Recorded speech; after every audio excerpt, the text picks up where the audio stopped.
რუსული ხარისხი არ ნიშნავს საუკეთესოს. ახალგაზრდული ინიციატივა მომავალი საქართველოსთვის ბათუმის ბულვარში დამონტაჟებული რუსული წარმოების ტრენაჟორებისა და ატრაქციონების შეძენის საკითხს გაუმართლებლად მიიჩნევს.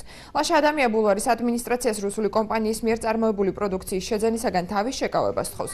მესამე სექტორის წარმომადგენლის შეფასებით, მაშინ როცა რუსული წარმოების პროდუქციას სხვადასხვა ქვეყანა ემბარგოს ადებს, საქართველომ ოკუპანტ ქვეყანას ფინანსური სარგებელი არ უნდა მისცეს. ორგანიზაციის ხელმძღვანელი აღნიშნული ტრენაჟორები შეძენაში კორუფციის ნიშნებს აცხადავს. ბრალდებებს უსაფუძვლოდ მიიჩნევენ ბათუმის ბულვარის ადმინისტრაციაში. დირექტორის გიორგი ზირაქიშვილის განმარტებით, სატენდერო დოკუმენტაციაში არ იყო მოთხოვნა რუსულ პროდუქციაზე. ტრენაჟორების მიწოდება ქართულმა კომპანიამ უზრუნველყო.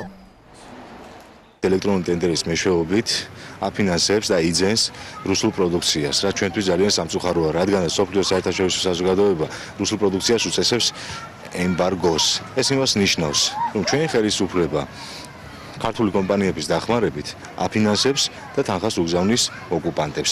ამავდროულად გაგვიშთა საფუძვლიანი ეჭვი, რომ რიგ ტენდერებში არის კორუფციული გარიგება. კანონმდებლობა პირდაპირ ამბობს, რომ არ შეგვიძლია ჩვენ რომელიმე ბრენდის მითითება, არ შეგვიძლია რომელიმე ქვეყნის მითითება და ნებისმიერ ფირმას, რომელიც წარმოადგენდა აუგმას ატრაქციონს შესაბამის ფასად, ჩვენ ვალდებული ვიყავით და გვეფორმებდა ხელშეკრულება. ესეთი ფირმა იყო ჯეოპარკი. თბილისში დარეგისტრირებული ფირმა არის, რომელმაც გაიმარჯვა და მოგვაწოდა ეს ატრაქციონები.